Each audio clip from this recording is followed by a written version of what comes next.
Takže pro přeložení je dobrý Google Translator, ten ale potřebuje buď URL adresu té stránky anglický, nebo alespoň kousek textu z té stránky. Tady mám tu adresu, co chce přeložit z angličtiny do češtiny a on to vlastně přeloží celou tu stránku.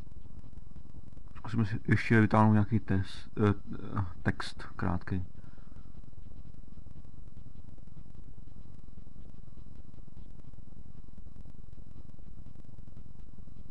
Kousek stránky jde taky. To využijeme v tom skriptu.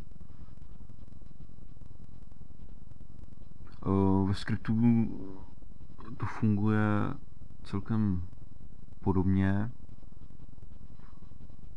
Vlastně si načtu tu aktuální adresu, na který jsem, a nastavím si překlad jakoby do češtiny, že chci překládat do českého jazyka.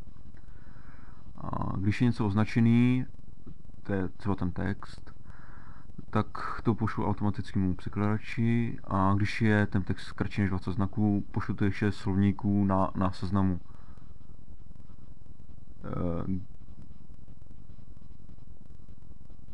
Gesto pro překlad je první půlka toho Gčka.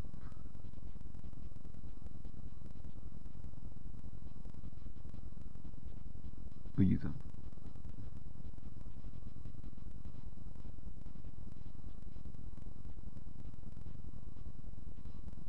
Právě těch omezení 20 znaků, a když... Takže zkusím nějaký slovo najít. Co máme třeba tady to? Schválně. Dobyvatel. Zkusím ještě na slovníku seznam.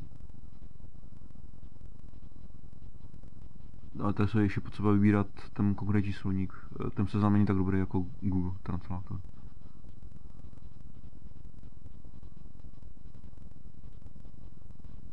Tady vlastně načtu jednu z těch adres, jsou tam dvě možnosti. Buď jsem něco označil nebo neoznačil. Ukaží prostě ten Google. Zkusím další stránky pro ukázku, kde překládat třeba i z arabštiny.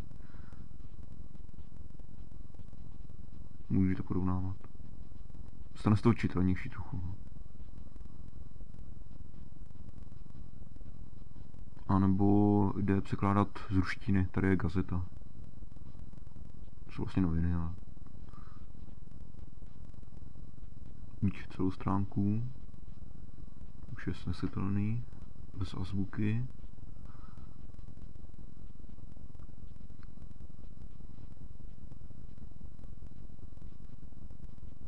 Zkusím označit nějaký slovo.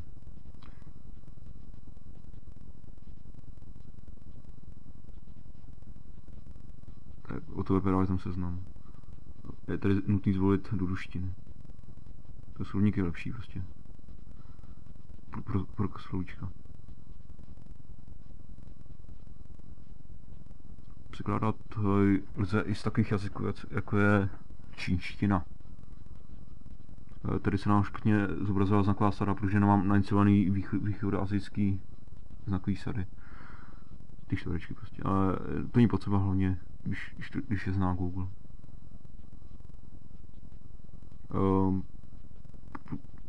Těch jazyků je asi kolem 50, takže určitě si vyberete. Tak a další skript je určen pro vyhledávání na YouTube. Gesto zase vychází z toho Gčka. Zkusím najít Bedrycha.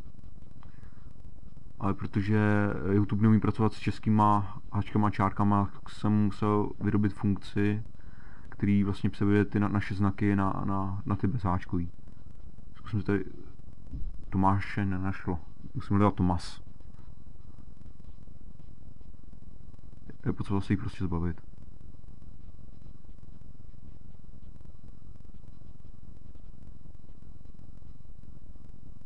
Zase, když dám jenom znak bez označení textu, tak se nám to přepne tentokrát na český YouTube.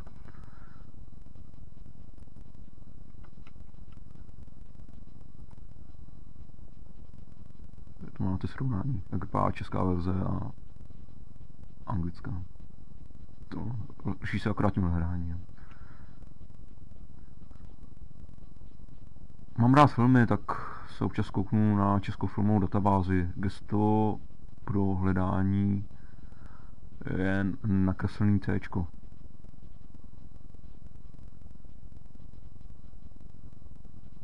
Zkusím si v ní vyhledat film nějakého režiséra nebo herce. Co jsme tady měli? Už vím.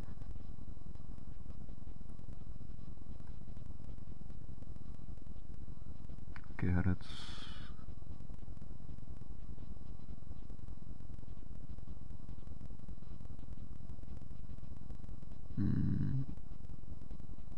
Nebudám šéfa.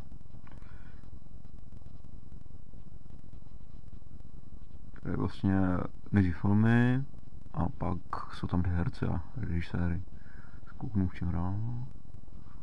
To je vlastně seznam těch filmů, co ten daný člověk na kterých pracoval. Jdu samozřejmě hledat i filmy, co se hodí hlavně kvůli popisům. Jak je ten film dobrý a o čem je vůbec.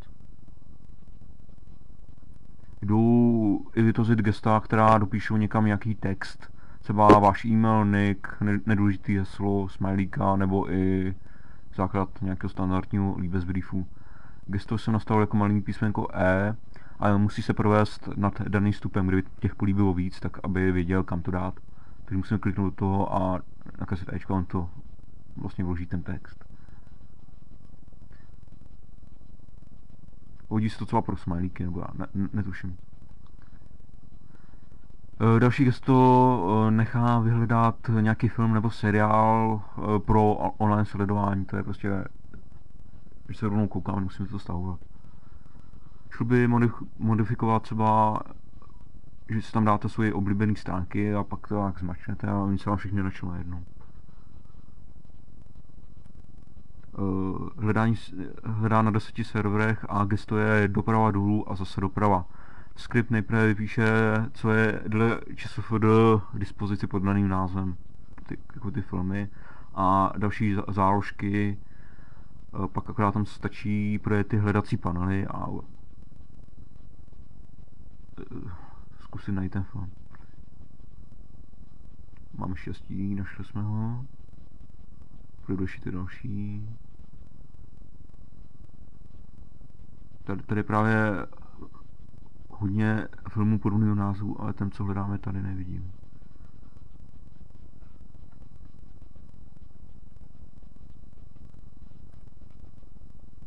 No, bohužel je tenhle film uložený na megavideo a kde jsou časové limity na sledování, ale pro seriály nebo jenom náhledy filmu to bohatě stačí.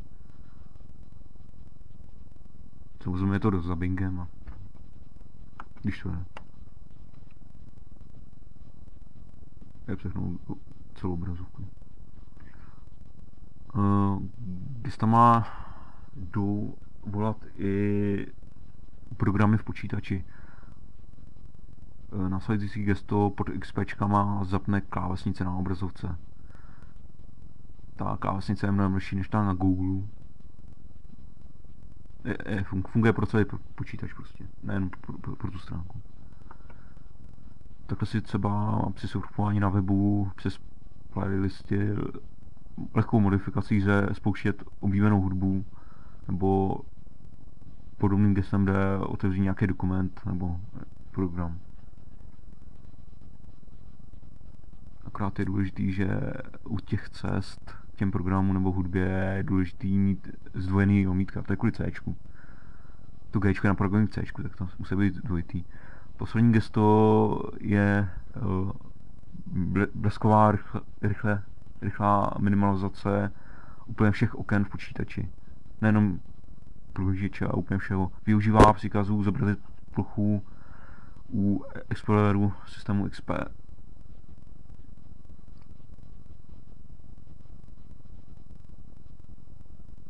Příkaz, to máte v počítači, musíte přemístit na C. Je to po danou adresu v textáku nebo se tam dostanete přes hlavní panel. vlastně zavolat ten příkaz a schodí se všechno. Je to velice rychlejší. Je to rychlejší než zavírání všechno. Nebo minimizace posunutí těch oken. A to všechno. Volovací gesto je schodit a doleva. Nakonec se konečně zobrazil správně ten full screen. Tak jo, a těším se na vaše nápady. To je konec, děkuju.